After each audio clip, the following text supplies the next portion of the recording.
अस्सलाम वालेकुम व्यूअर्स।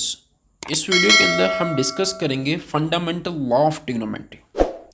अब जो फंडामेंटल लॉ ऑफ ट्रिग्नोमेट्री है वो एक फार्मूला है।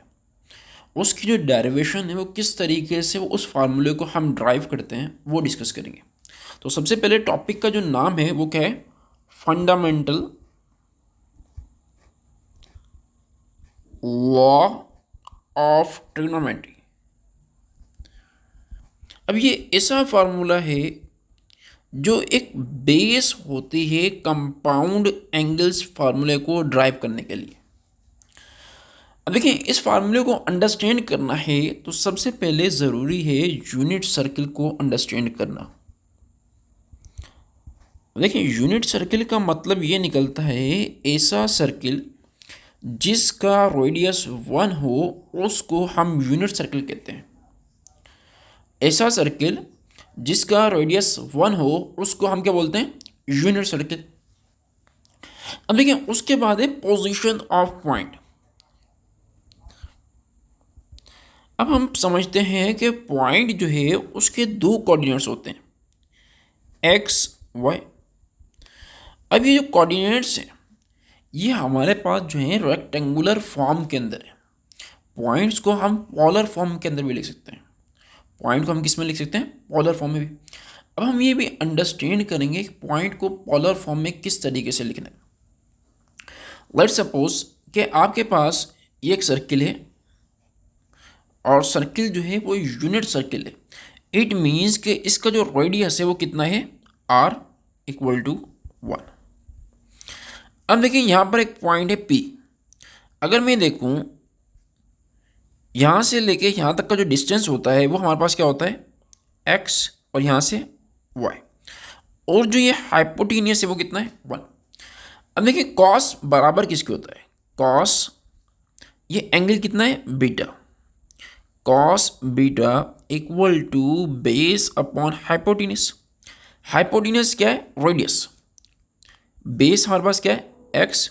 हाइपोटेन्यूस क्या है? Radius, which is equal to 1। तो इट मीन्स कि कॉस एक्स बराबर है कॉस बीटा के।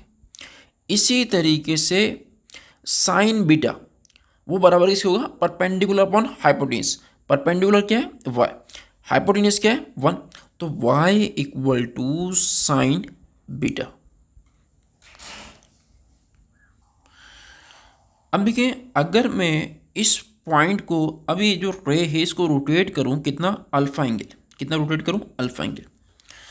अब जो ये पॉइंट आ रहा है, ये जो पॉइंट है इस पॉइंट को मैं नाम दे रहा हूं क्यू का। अब देखें, अगर यहाँ पर इसका रोटेशन जो है एंगल की वो बीटा है तो कोऑर्डिनेट्स जो होंगे वो पॉइंट के वो क्या होंगे? Cos beta sine beta. अगर जो रोटेशन है वो अल्फा है तो जो कोऑर्डिनेट्स होंगे पॉइंट के वो क्या होंगे? Cos alpha sine alpha. अब आप क्या करें? पी से लेकर क्यू तक का, पी से लेकर क्यू तक का डिस्टेंस मालूम करें। अब देखिए, अगर पी से लेकर क्यू तक का डिस्टेंस मालूम करना है, पी क्या है? एक पॉइंट है। क्यू क्या है? एक पॉइंट है। तो दो पॉइंट के दरमियान डिस्टेंस मालूम करना है तो उसके लिए हम क्या लगाते हैं? Distance formula. Using distance formula. अगर मैं डिस्टेंस फार्मूला को इस्तेमाल करूं, अब डिस्टेंस फार्मूला क्या होता है? लेट सपोज एक ए पॉइंट है और दूसरा बी पॉइंट है। इन दोनों के दरमियान डिस्टेंस मालूम करना है तो x1 माइनस x2 का whole square plus y1 minus y2 का होल स्क्वायर। अब देखिए, एक पॉइंट है P, इसका जो x कंपोनेंट है वो हमारे पास क्या है? कॉस बीटा, और y कंपोनेंट क्या है? Sign beta. इट मीन्स के x1 बराबर है कॉस बीटा के और y1 साइन बीटा के, x2 कॉस अल्फा के और y2 साइन अल्फा के। इसके अंदर पुट करें, रिजल्ट क्या आ जाएगा? Cos beta minus cos alpha का होल स्क्वायर और sine beta minus sine alpha का होल स्क्वायर। ये हमारे पास क्या आ गया? P से लेकर Q तक का डिस्टेंस, P से लेकर Q तक का डिस्टेंस। अब हम क्या करते हैं, अगर मैं एक्सिस को रोटेट करूं, अब रोटेशन ऑफ एक्सिस का पता होना चाहिए। अब देखिए, अगर मैं एक्सिस को रोटेट करता हूं तो इसका मतलब ये है कि मैंने एक्सिस जो है उसको शिफ्ट कर दिया। लेट्स सपोज ये आपके पास एक्स है और ये वाई। रोटेशन ऑफ एक्सिस का मतलब क्या है कि मैंने नए एक्सिस बनाए हैं जो इससे रोटेट कर रहे हैं। एक ये एक्सिस है जिसको एक्स डैश का नाम दिया, और दूसरा ये एक्सिस है जिसको वाई डैश का, कि मैंने कुछ एंगल जो है एक्सिस को रोटेट करके और नई एक्सिस बना दिया। अब देखें, आप क्या कर रहे हो, after rotation of axis, after rotation of axis P के और क्यू के जो कोऑर्डिनेट्स होंगे वो क्या होंगे। देखिए, आफ्टर रोटेशन ऑफ एक्सिस,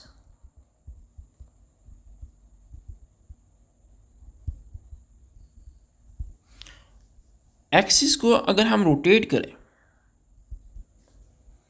देखिए एक्सिस को हमने कितना रोटेट करें, अब इस चीज़ को आप अंडरस्टैंड करें। यह हमारे पास क्या है, ऑल एक्स था, फॉर एग्जाम्पल इतना हमने रोटेट कर दिया।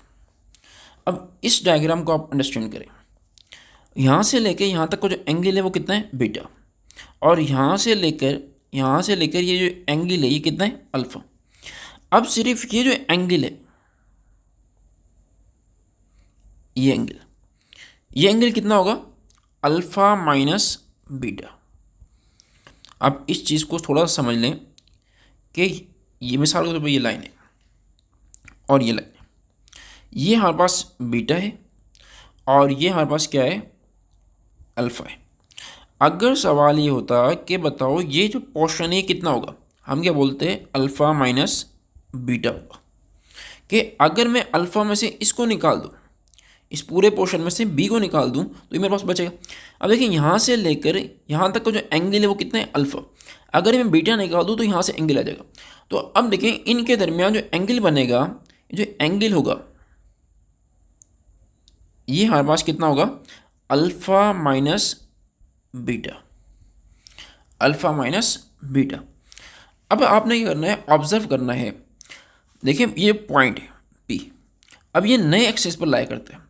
अब इसके जो कोऑर्डिनेट्स होंगे, जो एक्स कोऑर्डिनेट्स, वो क्या होगा, 1। अब 1 क्यों होगा, पॉइंट से लेकर, सेंटर से लेकर पॉइंट तक का जो डिस्टेंस होता है वो किसके बराबर होता है, रेडियस के।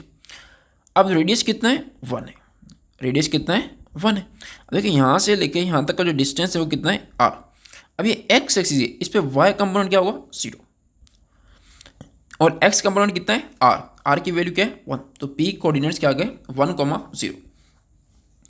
अब देखिए, जो नए एक्सिस है x, उसके लिहाज से इस पॉइंट q की जो पोजीशन है उसमें जो एंगल बन रहा है वो कितना बन रहा है, अल्फा माइनस बीटा। अब देखिए, अल्फा माइनस बीटा बन रहा है तो यहाँ पर भी हम क्या लिखेंगे, alpha minus beta.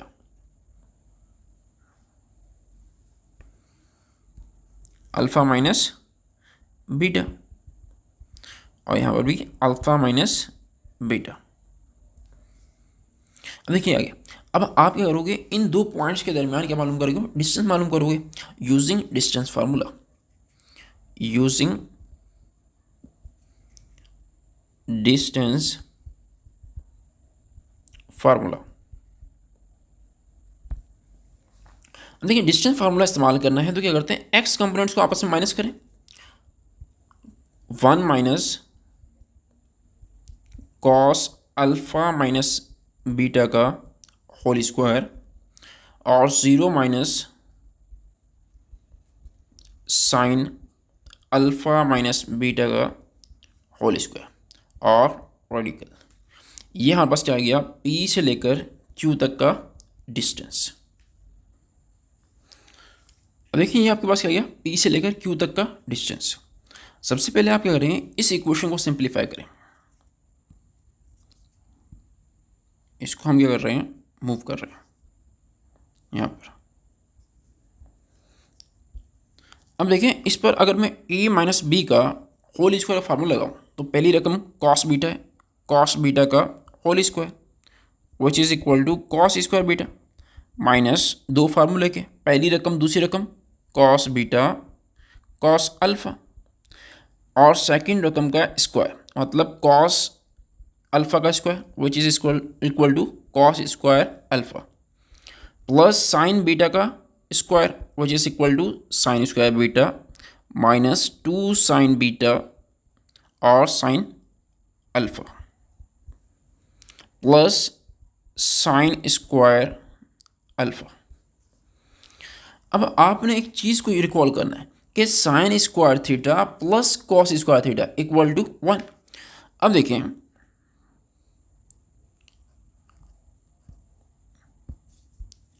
Cos square beta plus sine square beta बराबर किससे होगा? 1 के, तो 1 लिखेंगे। और cos square alpha plus sine square alpha ये बराबर किससे होगा? 1 के। तो यहाँ पर हम क्या लिखेंगे? 1 प्लस 1, रिजल्ट क्या जाएगा? ये 1, और यहाँ से भी क्या जाएगा? 1, because sine square alpha plus cos square alpha equal to 1। बाकी हमारे पास क्या बचा? Minus 2 cos beta cos alpha और minus 2 sine alpha sine beta. अब देखिए इन दोनों में कॉमन क्या है? माइनस कर 2 plus 1 plus 1 2 minus 2 cos beta cos alpha, common ले लिया, माइनस 2 कॉमन ले लिया, क्या बचा? Plus sine alpha sine beta. अब देखिए ये आपके पास क्या आ गया? यहाँ आपके पास क्या है? स्क्वायर रूट, और यहाँ भी आपके पास क्या है? स्क्वायर रूट, और यहाँ भी आपके पास क्या है? Square root. अब देखिए एक इक्वेशन ये आ गई आपके पास। अब देखिए नेक्स्ट की तरफ मूव करें, इस पर फार्मूला लगाएं, इक्वल टू 1 का स्क्वायर 1 माइनस 2 फार्मूले के, और 2 फार्मूले के बाद 1 को कॉस अल्फ़ा माइनस बीटा से मल्टीप्लाई कर दो, क्या आएगा?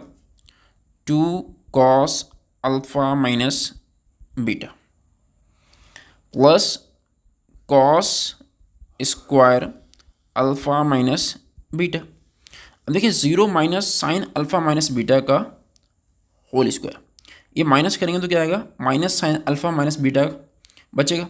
अब माइनस का होल स्क्वायर करेंगे तो रिजल्ट क्या आएगा? प्लस। क्यों? देखें यहाँ से क्या बच रहा है? Minus sine alpha minus beta का होल स्क्वायर। स्क्वायर जब माइनस पर जाएगा तो ये क्या हो जाएगा? प्लस में। बाकी स्क्वायर किस पे जाएगा? साइन पर। तो मैं क्या लिखूँगा? Cos square plus sine square alpha minus beta.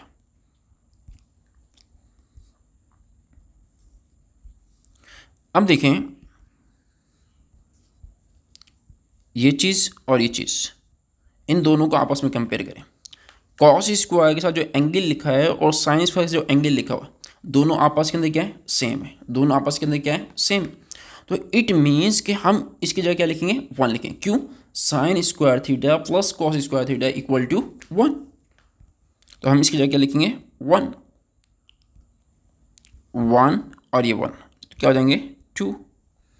2 minus 2 cos alpha minus beta. ये आपके पास क्या गई? इक्वेशन 2। अब देखें इक्वेशन 1 जो है वो बराबर इसके पी क्यू इक्वल टू इस इक्वेशन की, और यहाँ से भी क्या है? P Q equal to equation 2। हम क्या करेंगे? Equate equation number 1 and 2। आपने क्या करना है? इक्वेशन नंबर 1 और 2 को आपस में बराबर रखना है। अब देखिए इक्वेशन नंबर 1 क्या है? 2 minus 2 cos beta cos alpha plus sine alpha sine beta. 2 minus 2 cos alpha cos beta plus sine alpha और sine beta equal to 2 minus 2 cos alpha cos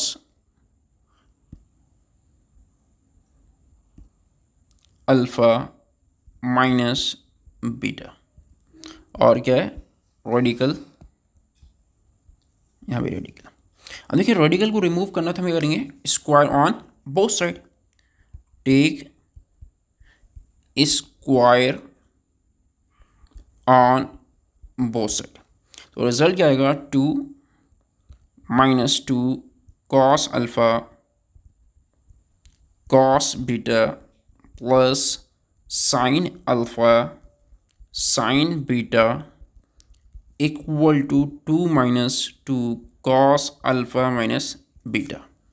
अब देखिए 2 से कैंसिल, बाकी ये बचा -2 और -2। अब देखिए ये पूरी रकम जो है ये सेम बचेगी, इसको लिखना है आपने, और ये -2 इक्वल टू -2, और ये जो सेम रकम बचेगी ये लिखनी है। अब देखिए -2 से कैंसिल, अब जो ये सेम रकम बची है वो क्या है, वो ये, और यहाँ से ये, तो मैं लिख सकता हूँ this implies that cos alpha cos beta plus sine alpha sine beta equal to cos alpha minus beta. ये आपके पास क्या है, फंडामेंटल लॉ ऑफ ट्रिग्नोमेट्री। ये आपके पास क्या है, फंडामेंटल लॉ ऑफ ट्रिग्नोमेट्री। ये ऐसा लॉ है जिससे आप क्या करते हैं, कंपाउंड एंगल्स के फार्मूले ड्राइव करते हैं। चाहे आपके पास कॉस अल्फ़ा प्लस बीटा हो, चाहे आपके पास साइन अल्फ़ा प्लस बीटा हो, अल्फ़ा माइनस बीटा हो, टेन अल्फ़ा प्लस बीटा हो, टेन अल्फ़ा माइनस बीटा हो, जितने भी फार्मूले हैं वो इस इक्वेशन के ज़रिए आप ड्राइव करते हो। तो इस इक्वेशन को हम क्या बोलते हैं, फंडामेंटल लॉ ऑफ ट्रिग्नोमेट्री। यहाँ पास क्या है, fundamental law of trigonometry, fundamental law of trigonometry. ये आपके पास जो है फर्स्ट किताब के अंदर या किसी भी किताब के अंदर ट्रिग्नोमेट्री जो है, बेसिक ट्रिग्नोमेट्री जो है उसको स्टडी करना है इन डेप्थ, तो उसके लिए इस फार्मूले को यूज़ करना काफ़ी इम्पोर्टेंट है। तो इस फार्मूले की जो डेरिवेशन है ये वो एक काफ़ी वैल्यूएबल है, लेकिन जब तक आपको रोटेशन ऑफ एक्सिस और आपके पास polar coordinates of a point, ठीक है, वो ना आए तो आप इसको अंडरस्टैंड नहीं कर सकते। तो बेहतर तरीका ये होगा कि अप्रोच ये होगी कि आप क्या करें, साथ ही साथ जो पोलर कोऑर्डिनेट्स हैं पॉइंट के वो भी देख लें, और साथ ही साथ रोटेशन ऑफ एक्सिस वो भी देख लें, ताकि आपको इस कॉन्सेप्ट की जो अंडरस्टैंडिंग है वो बिल्कुल क्लियर एंड कट हो। तो इस वीडियो के अंदर हमने सिर्फ इस कॉन्सेप्ट को डिस्कस करना था।